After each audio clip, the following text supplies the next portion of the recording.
Breno. Cadê o Breno?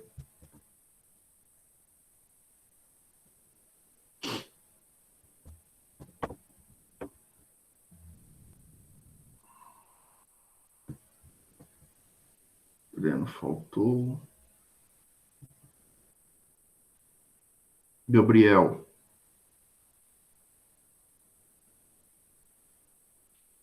Cadê o Gabriel? Manifeste-se, Gabriel. Gabriela.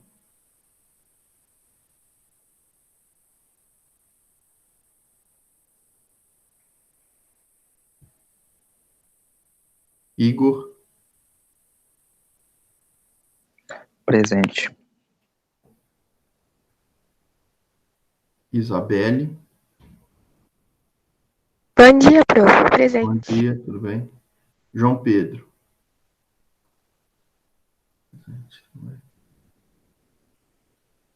Gabriel, presente. Júlia Bauman. Presente. Laurim.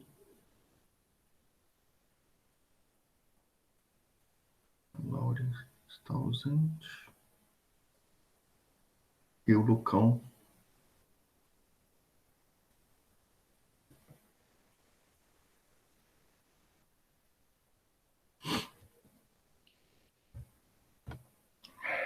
Certinho.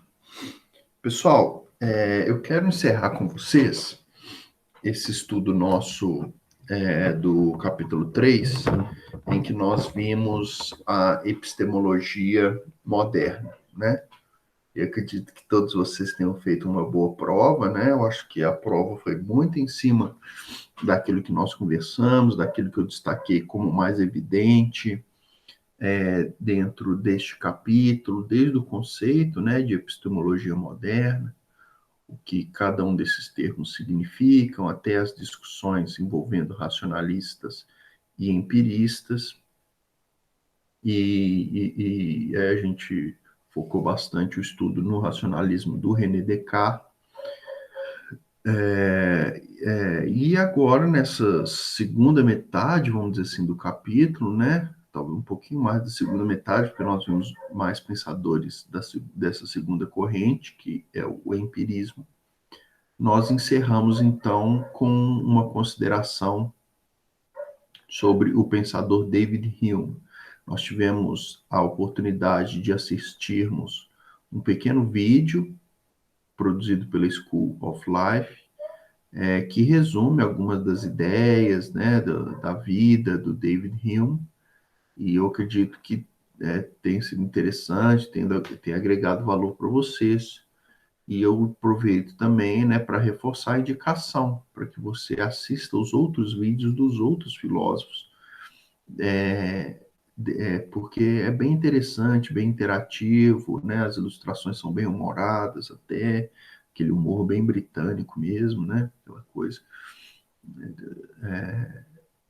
E, de alguma forma, eu acredito que isso vai ilustrar melhor para vocês os pensadores que nós estamos discutindo aqui. E o último aspecto que eu queria tratar com vocês dessa corrente empirista, falando especificamente do David Hume, é tratar o ceticismo do David Hume. David Hume é considerado um filósofo cético.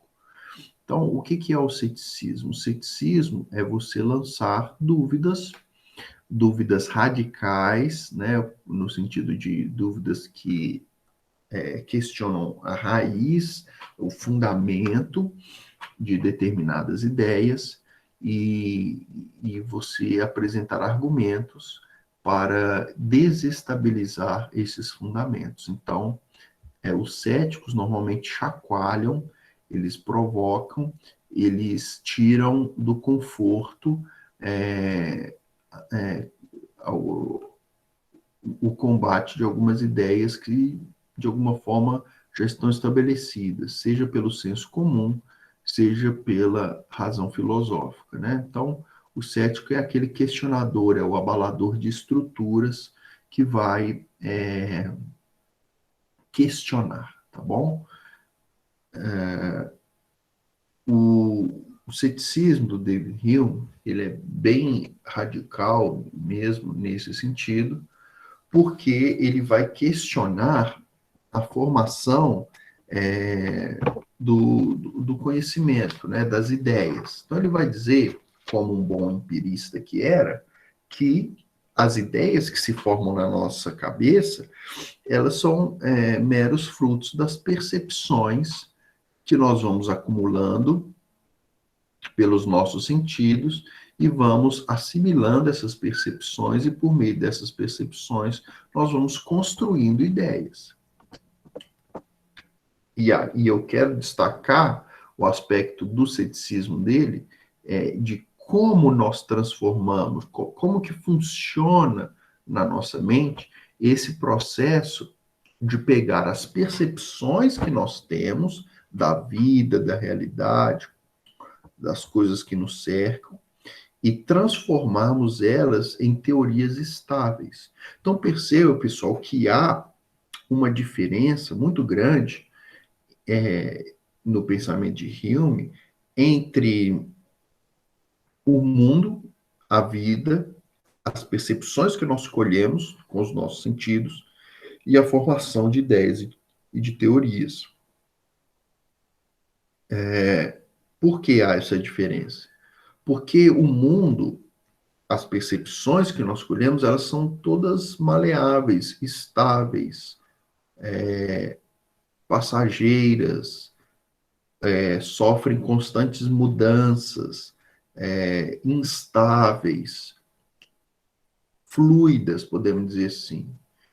E aí, a mente humana, para Hume, ela insiste em pegar essa realidade que é fluida, que é fragmentada, que é extremamente móvel, e fixar as impressões que nós temos dessa realidade em ideias rígidas, fixas, estáveis, seguras.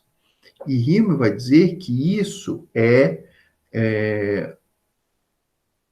uma impossibilidade, é uma incerteza, porque você não pode pegar aquilo que é, vamos dizer assim, profundamente contingencial, ou seja, profundamente inseguro, instável, descontínuo, e transformar isso em teorias fixas. E Hume vai dizer que é justamente isso que são as ideias. As ideias, veja que é uma espécie de violência, vamos dizer assim, da vida. Porque a vida, ela é dinâmica, ela é muito mais rica, vamos dizer assim, do que a nossa capacidade de aprender a vida ou aprender as questões da vida e transformar isso em teoria. Então veja que, para Hume, isso é um mero recorte da existência, e um recorte imperfeito, um recorte, vamos dizer assim, até mesmo equivocado, né? Ele vai apresentar uma crítica muito grande ao método de construir ideias, que é o chamado método indutivo. Então, o que é o método indutivo? O método indutivo é você pegar. Tá ok, Esther, eu vi aqui sua mensagem no chat. Tá, fica tranquilo, eu vi que você saiu da sala, né? Eu imaginei que tivesse algum problema de conexão, mas que bom que você está conseguindo acessar aí pelo 4G, tá? Então, pessoal, o método indutivo é você pegar várias evidências que se repetem e transformar essas evidências numa teoria, né? Então, por exemplo, se a gente pegar em contraste o método dedutivo, que é muito famoso, eu já dei esse exemplo para vocês várias vezes. O método dedutivo, ele parte de um absoluto, de um geral, para chegar a uma conclusão particular. Então, aquela frase famosa, né? Todo homem é mortal, Sócrates é homem, logo Sócrates é mortal. É um silogismo que parte deste critério dedutivo, tá? Vamos entender a diferença entre método dedutivo e método indutivo. É uma questão que nós já aprendemos e eu estou revisando aqui. Então, o método dedutivo, ele parte do geral, ou seja, todo homem é uma afirmação geral, todo homem é mortal. Então, é um conceito, uma teoria, né, que eu estabeleci. Todo homem é mortal. É uma ideia que se formou. Sócrates é homem, logo, Sócrates, ele é mortal. Então, eu saí de todo homem para chegar a uma conclusão ligada à pessoa de Sócrates. O método indutivo é o inverso disso. O método indutivo, a gente parte dos particulares para transformar em princípios gerais. Então, usando esse mesmo exemplo, vamos pensar o seguinte: nós, a humanidade, ela está aí há milhares de anos e o senso comum nosso chegou à conclusão de que todo homem morre e por isso todo homem é mortal. Então nós vamos acumulando experiências, né? Então você olha na história da humanidade toda, nós percebemos que todos os homens, eles começam a existir num determinado momento da vida, quando eles nascem, e todos esses homens, de alguma forma, eles deixam de existir. E aí nós chegamos à conclusão que todo homem é mortal. Só que o David Hume, como um bom cético, um bom provocador, ele vai dizer que não há possibilidade de você extrair uma conclusão absoluta de fatos contingenciais.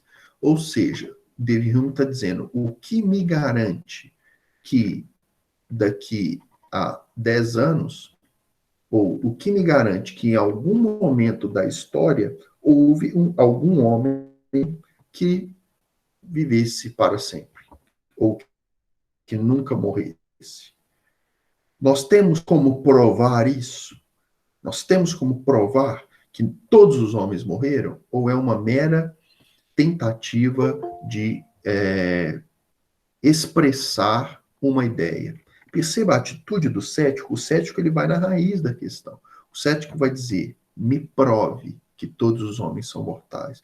Me mostre evidências disso. Isso, na verdade, é uma mera ideia que nós formamos.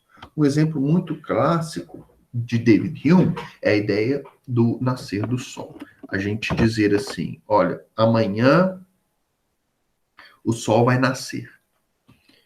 Amanhã o sol vai nascer, e aí nós temos, inclusive, hoje, técnicas ligadas ao clima, que informam, né, do clima, do tempo, né, que formam a previsão do tempo. Então, amanhã não só o sol vai nascer, como vai estar uma temperatura média entre tal e tal ponto. Ou, ainda mais, o sol vai nascer numa determinada região por volta das 6:30 da manhã. E aí você lança essa informação.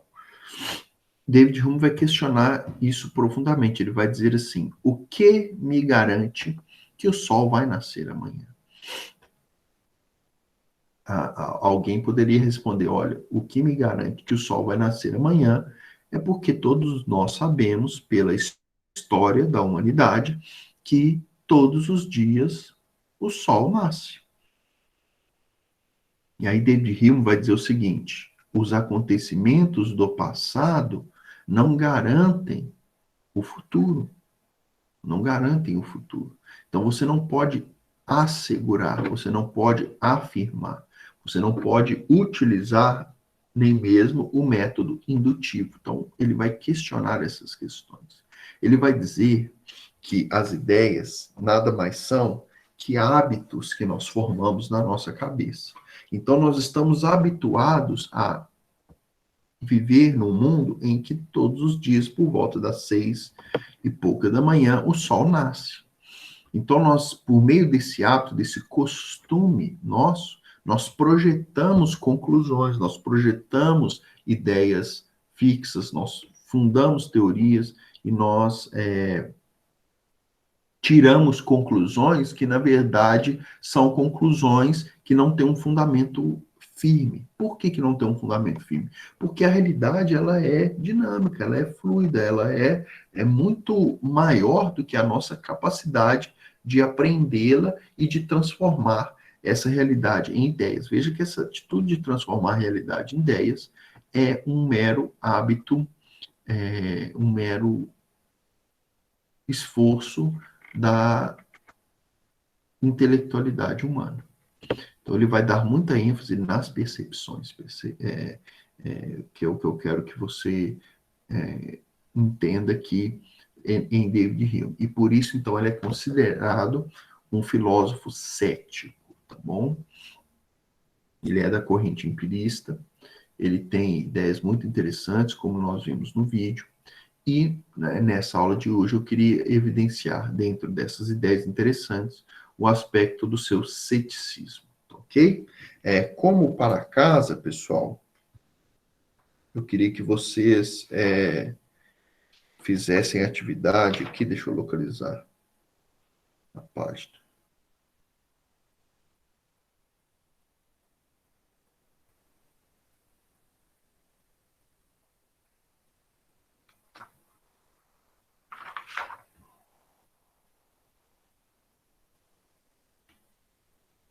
Aqui, ó, página 22, a partir da página 22.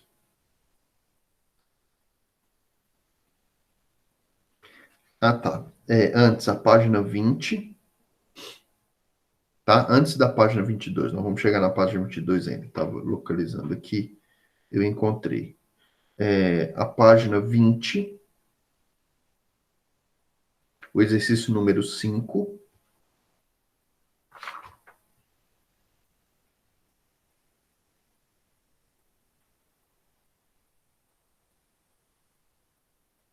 E na página 22, o exercício número 6, tá ok? São questões importantes para vocês, né, terem uma leitura guiada aí da apostila, né? São duas questões abertas que vocês vão ter que escrever a sua resposta. E por meio da escrita dessa resposta, vocês vão dar uma leitura guiada dessa parte, tratando David Hume na apostila de vocês, tá ok, pessoal? Então, eu acredito que o conteúdo previsto para hoje foi todo abordado, tá?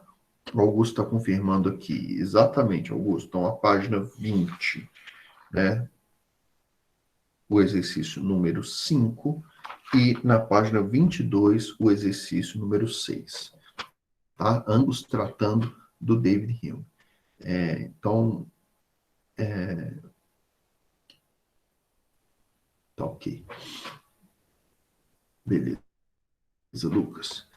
Então, acredito que o conteúdo de hoje já foi contemplado, né? Nós encerramos o capítulo 3, e aí, para a próxima aula, nós vamos entrar na filosofia do Kant, que é considerado por muitos o maior filósofo do período moderno, e que vai, de alguma forma, oferecer uma síntese, né, entre essas duas correntes que nós vimos. Como que Kant tenta lidar com o problema que tanto o empirismo como o racionalismo tentaram apresentar, né?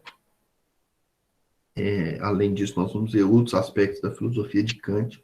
A gente vai dedicar um capítulo inteiro para conhecer esse filósofo, que é muito interessante mesmo, né? E eu espero vocês, então, na nossa próxima aula de filosofia semana que vem, tá? Antes dessa aula, lembrando, nós temos mais um encontro hoje na aula de sociologia. Então, espero que vocês tenham um bom restante aí de aulas, né? Nessa nossa sexta-feira aí querida, e nos vemos em breve em sociologia. Alguém tem alguma dúvida, alguma pergunta, quer manifestar alguma questão aí no chat? Se não tiver dúvidas, mande um ok, porque daí nós podemos encerrar então a nossa aula de hoje. E com isso encerrar a unidade 3.